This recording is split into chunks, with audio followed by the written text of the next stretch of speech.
This podcast is part of the Frederick Podcast Network. Learn more at listenfrederick.com. Discussions in this show should not be construed as specific recommendations or investment advice. Always consult your investment professional before making important investment decisions. Securities offered through Cambridge Investment Research, Inc., a registered broker-dealer member FINRA SIPC. Advisory services through Cambridge Investment Research Advisors, Inc., a registered investment advisor, Hummingbird Wealth Management, LLC, and Cambridge are not affiliated. Now sit back and relax and enjoy another episode of Be the Hummingbird. Here's your host, Laura Johnson. Welcome to the latest edition of Be the Hummingbird, where we strive to inspire, motivate, and educate.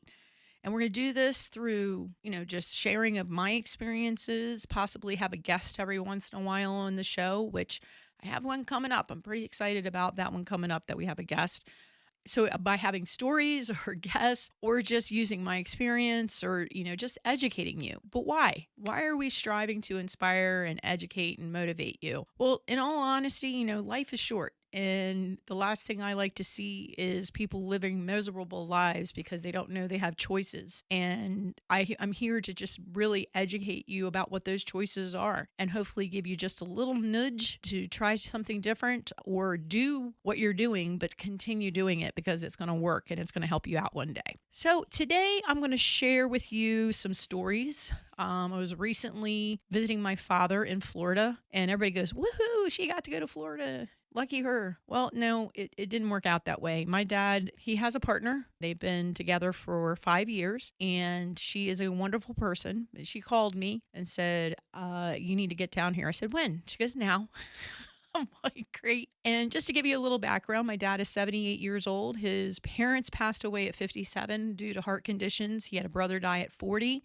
He had another brother die at 66. And then he has a living brother who's older than him who has a lot of heart conditions. And he has a living sister that is 2 years older than he is. As far as I know, she's never had any heart problems, but she does have a slew of other health problems. So at the age of 78, young, my dad is considered, just a miracle, to live in a family that has all passed away at such young ages to be still living. So to make a long story short, we were in the hospital. He was the patient. I was there by his side pretty much 12, 14 hours a day, trying to figure out what was wrong with my dad. And through the grace of God and medicine, my dad had a procedure on his heart. He had an issue with what's called the widowmaker, which if you're familiar, then great. If you're not, it's basically the main artery that leads to the heart, but also feeds almost all the other arteries, and he had a blockage in it. And they call it the widowmaker because you could be walking around and then just drop dead. There's no warning signs. There's no heart attack per se where somebody can bring you back. It kills you. And so he was a ticking time bomb and had several doctors working with him, and they were able to do a procedure, and he's getting out of the hospital. So woohoo. So, but it kind of led me when I spent these 2 weeks with my dad and his partner. To be honest with you, when my mom passed away several years ago, I started to notice things about my dad, and it was more the decision making, his inability to make a decision or his knee-jerk reaction in decision making, his memory. He actually had a stroke, I think 15 or 17 years ago that kind of affected his short-term memory. And I noticed these things about him, and I realized that my mother, God bless her soul, had balanced my dad and had kind of compensated for my dad's inability to remember things or to process things. And I helped him after my mother passed for a couple of years. And it honestly just came to a point where I felt like he was okay to do it. And I was also no longer okay doing it. I just felt frustration because he's not my child. He's not my partner. He's my dad. And I didn't want to tell my dad he could or could not do things. This is his money. This is his life. And he didn't want to be told he could and couldn't do anything. Fast forward to today, my dad's memory is a little worse. His cognitive processing is just a little worse. His balance is not good. He's having hallucinations. So needless to say, we're through the heart thing, but we're not through. He's having some financial difficulties, and I'm not throwing my dad under the bus. It's just, he's having a hard time understanding or comprehending how to pay his bills and balance his checkbook. He has plenty of income, plenty of assets to be able to pay for his bills. It's just that whole processing. And so it's upsetting. And I thought to myself, my audience might want to hear this a little bit. I think many of us have gone through this or are going to go through this or know of someone who has or will go through this. So we're called that sandwich generation. We're raising our kids. I'm not really raising my kids. They're old, they're adults. They're not old, but they're grown up. They're having their own kids. But I'm still there for them. I'm taking care of me. And now I'm taking care of, and I know some of you can't see me, but I'm putting that in air quotes. I'm taking care of my dad. My dad's not completely spent. He's not gone. But some of you might have parents that are closer to that than mine is. And so I wanted to kind of talk about what are the things that are important and talk to you about them from the perspective of somebody who's going through this right now. And so one of the challenges, or what are the challenges that our parents go through? So some of them go through physical challenges. They aren't able, as my dad, he doesn't have great balance issues, or he has balance issues that create issues that he's going to fall. And so he needs to walk around with a cane or a walker, more recently a walker, just to make sure he doesn't fall. Well, needless to say, he ain't happy about that. He's stubborn. He's hard-headed. I come by it honestly, folks. I am stubborn. I am hard-headed.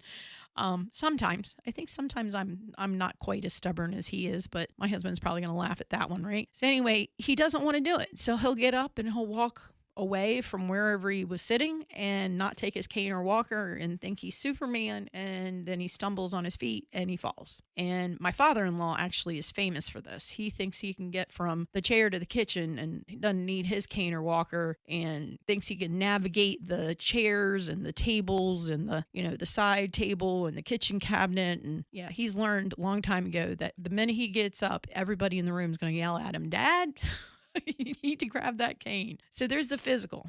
Then there's the mental, as I've discussed with my dad. Some of us have parents that have the onset of dementia, might have dementia. Some of us have parents that have Alzheimer's. And so those are some of the challenges as well. And one of the other challenges that I don't think a lot of people talk about, but is when our elderly parents are alone. And so they may be physically okay, they be mentally okay, but they no longer have that lifelong partner in their life. So they get up every day with no one else to spend it with, to talk to basically put eyes and ears on our parents. And so that's a struggle as well. So what are some things that I'm learning? Well, I am a problem solver. So when I see a problem, I just want to jump in and solve it. And I think the biggest thing that I've learned in the last several years, but more importantly and more recently in these last couple of weeks, is that I need to be patient. I need to ensure that my father sees me as a supporter, not a dictator. And what I mean by that is he might not be very good at balancing his checkbook anymore. He may not be good at paying his bills anymore, but he still is a human being. He's still a very independent person in his mind. And I need to be empathetic towards that and make sure that he understands that I'm here as a support person and that I'm by no means here to take over. Now, I might be taking over. And what I mean by that is making sure that his utilities and his mortgage and his credit card and, all the things are getting paid, but making sure that I'm recognizing this is his world, not mine, and respecting what his wishes are and making sure that he understands that I'm not here to dictate his life the way I think it should be, is to help him live the life that he wants to live. And so what's important in all that is making sure that, not only are you empathetic, but God gave us 2 ears and 1 mouth, and making sure we use those the way they're supposed to be used. You're supposed to listen twice as much as you talk. And that has been a very difficult thing. In the last 2 weeks, I've learned real well how to just sit and listen to my dad. One of the things that happened, and I have this tendency, and I don't know my own power. I have an aura, I guess I've been told about me, that when I walk into the room of a conversation, even though the conversation should be going on between, in this example, the doctor and the patient, the doctor has a tendency to turn towards me and have the conversation with me, even though that conversation should be towards the patient. And so I recognize this about myself. And so I've had to do a couple things. One is I explained that to my dad. I said to my dad, I apologize. I said, this is about you. And I said, and people don't do this on purpose. They see me making eye contact with them and see me as of sound mind and sound body, that I'm the one that's probably making the decisions, even though you're fine and you're in the room. They see me as that person that's large and in charge and in control, which I have been my entire life. So respecting that person and respecting, what they're going through and the decisions you're making. So I'm sharing that with you because sometimes we don't know that what we're doing is having a positive or negative impact on the people. You have to be very aware of what you're doing to somebody, and most of the time unintentionally. And so I don't intentionally come in and take charge. I literally come in and sit down in the room and the doctor starts talking to me. And I'm like, you need to be talking to my dad. So instead of telling them that, I decided to look at my dad during these conversations. And that simple act of me looking at my dad, it was body language that got that doctor to look at my dad and have that conversation with my dad. So small things, respecting what's going on with the individual you're helping, being empathetic, and to the best of your ability, being understanding. So the next thing, anybody that knows me knows that my biggest pet peeve is communication. If you have something that you need to tell somebody, but you don't, how are they supposed to know? It's very simple. And I find that a lot of relationships fail. And when you start to dig in and figure out what the core cause of the failure of that relationship is, it's communication. You're not saying something to somebody. They're not hearing what you're saying, whatever it might be. And, my husband and I have been together since 1985. It has been a walk in the park. It has been a bowl of cherries with some whipped cream on top. And if you believe that, I have some beachfront property in Arizona to sell you. But I would tell you, because a lot of people ask us, well, Laura, how has it been that you have been able to succeed? And I think the core of it is that we communicate.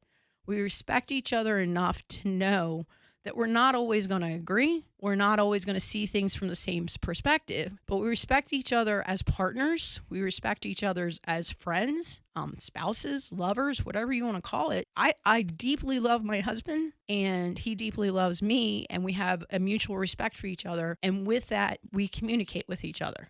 And sometimes that communication isn't easy, and we know that. And we respect that this isn't going to be an easy conversation. So how does that have anything to do with aging parents? Well, communication is important. You don't say to, in my instance, hey, brother Josh, so this is what I'm going to do for dad. I'm going to take care of his mortgage payment. I'm going to take care of his cars. I'm going to take care of this. I'm going to take care of that. So my dad does have some cool cars. If anybody wants to buy some cool cars, give me a call. But my dad has these cool cars that he bought years ago. It's always been a dream of him to own these hot rods. And I love these hot rods. They're awesome. But my dad is just physically incapable of driving these cars for long periods of time. He might be able to pull it out of the driveway, pull down the street, turn around and come back. He's had several back surgeries and neck surgeries that it's not like driving a nice little Lexus SUV. These are hard cars with hard drivetrains, right? They also require a lot of work. And so his whole dream of owning a hot rod is that he's going to be the one under the hood doing the work with the motor. Well, unfortunately, he can't do that either.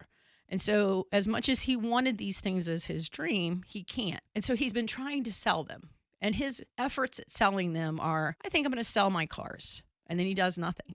This is where the mental processing comes in. Or, you know what, I think I'm going to sell these cars and I'm going to ask my handyman to sell them, who has no knowledge of selling cars, hands him the titles and the keys.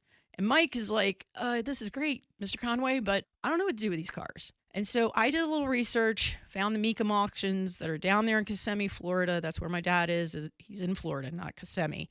And I've done all the groundwork. And I did this groundwork not because I thought my dad needed to sell his cars. I did this groundwork because my dad has a desire to sell his cars. Now, I have power of attorney, financial power of attorney, healthcare power of attorney for my dad. I could have just gone and sold the cars. I knew he wanted to sell the cars. He's already signed over the titles to whoever is going to buy them. But I respect my dad, and this is his journey, not mine. I'm just here as a resource for him to be able to help him accomplish what he's having a hard time accomplishing right now. And so in the hospital, I sat down with my dad and I said, Dad, I made a couple phone calls and I wanted to tell you what those phone calls led me to believe. And what do you think? And we had a nice long conversation. It was probably an hour-long conversation about how he had done the same research and that he thought it was a great idea he gets stuck in the details. He thinks of this great idea and he immediately goes to the details and it freezes him. It's called paralysis by analysis, right? And I said to my dad, I said, okay, well, let's pause a second. Do you want to sell the cars? Yes. Okay. Do you think an auction is a good idea? And he goes, yes, but, and then starts getting into the details, how we're going to get the cars there, blah, blah, blah, blah. I'm like, stop. Do you think an auction is a good idea? He said, yes. And I said, do you have a price in mind that you'd like to get for each one of these cars? Yes. And I said, okay, we've gone check. And I said, so if I can get those cars to Kissimmee and I can sell them for at least how much it is that you want to get for them, are you okay with that? He said, yes. So my dad was a part of the entire decision-making process, my whole process. Is he going to physically make those phone calls, go down and detail these cars and send them up to Kissimmee to go to the Mecum auction? No, I'm going to do that. But my dad made all the decisions. And so that communication needs to be transparent. You need to make sure that they understand that any kind of assistance they're receiving, whether it be from you or another loved one or their partner or a professional, isn't someone that's taking over. It's a partnership with what it is that they would have been doing on their own, but they're just not capable of doing completely by themselves. And here's the other thing. And I have a tendency to talk, right? That's why I'm on a podcast, because I can talk all the time.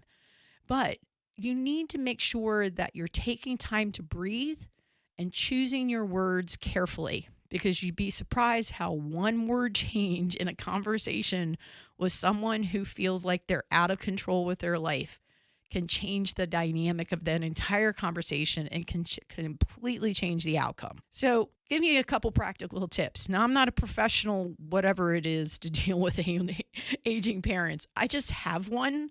His partner is actually 4 years older than he is. So she's not my mother, but she's been in my life for a very long time. That's a story for another show.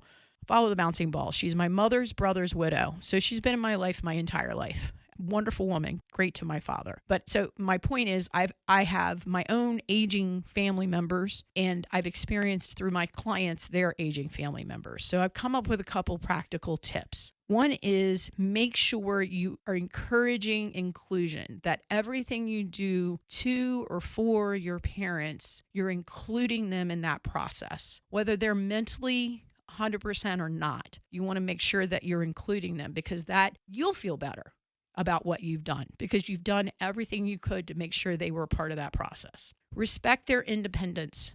I'm sitting here going, if somebody told me I couldn't drive anymore, I'd be like, hell no, screw you. I can drive. There ain't nothing wrong with me. So what if I drive 80 miles an hour on Interstate 70? That's my prerogative. I can do that.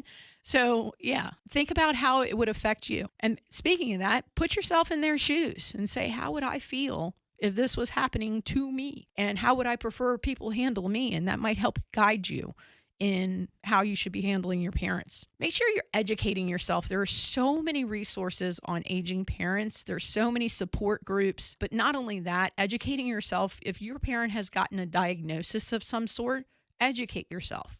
Have a separate meeting with a doctor. Go to Dr. Google if you have to. There are plenty of resources that we have available. Heck, artificial intelligence has played a big role in that. And last but not least, share the load. This 2 weeks that I spent with my father, I'm going to tell you, I think I was holding my breath for 2 weeks. I slept, but I'm not sure how much sleep I got. I did exercise, thank God. I ate okay. I just didn't eat enough, which affected my energy, affected my brain cells. And I finally was just like, I have to go home. And my brother stepped in. And so make sure that you're not the only one. And I'm saying this too for spouses that might be listening to me. Just because you're someone's spouse does not mean you need to be taking care of this individual 24/7. It's okay to hire a professional. It's okay to say, hey kids, I need your help. Or hey friends, or brother-in-law, sister-in-law, whoever it might be that you need that help from. It's okay to ask for that help. One of the biggest things, though, I would be amiss if I didn't talk about this, is plan for the future. So my dad might listen to this and this might upset him. Dad, I'm sorry. So in the beginning of the 2 weeks, when they told us what was going on, and they actually talked about palliative care. For those of you who don't know what that is, it's basically preparing for death. It's not hospice, but it's, death isn't imminent, but it's eventual. And they were going to basically medically manage his situation. There's no promise that he's going to live forever because he's a walking and ticking time bomb with the Widowmaker thing going on, the blockage in the Widowmaker. And I said, shit. Well, this sucks. And, I'm a planner by nature. My parents have done their revocable trust. They had a healthcare advance directive, general durable financial attorney. So I called the attorney and I said, hey, I've got a copy of this document.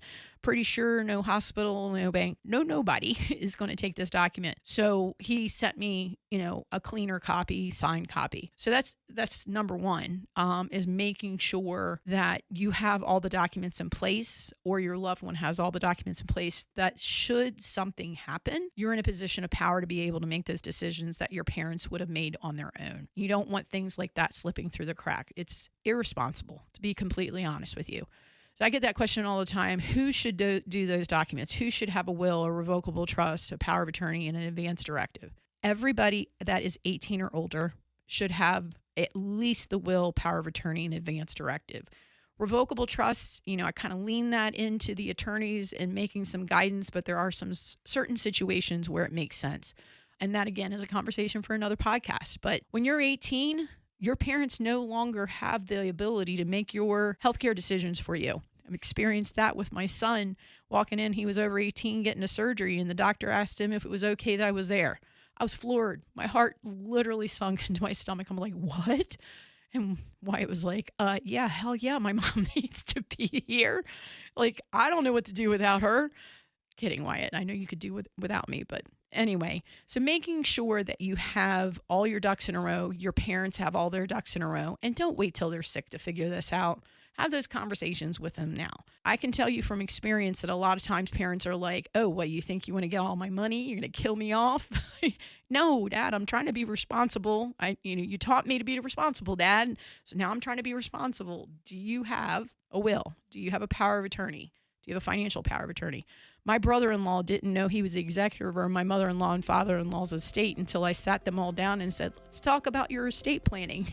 And he's like, oh, well, it's good to know I'm the executor. So little things like that, right? Make sure during all this too, you're taking care of yourself. Like I said, when I was down there taking care of my dad, I took time for myself and went to the gym, because a lot of times people who are taking care of the sick are the ones that end up getting sick themselves. So you want to make sure that you're taking care of yourself. So I hope that this podcast was inspiring to you and it motivated you to do a couple things in your life to better your life, whether it's something happening right now or something that could happen in the future. And I thank you for listening. I'm your host, Laura Johnson, and this podcast has been brought to you by Listen Frederick. And as always, it's not goodbye, it's see you later.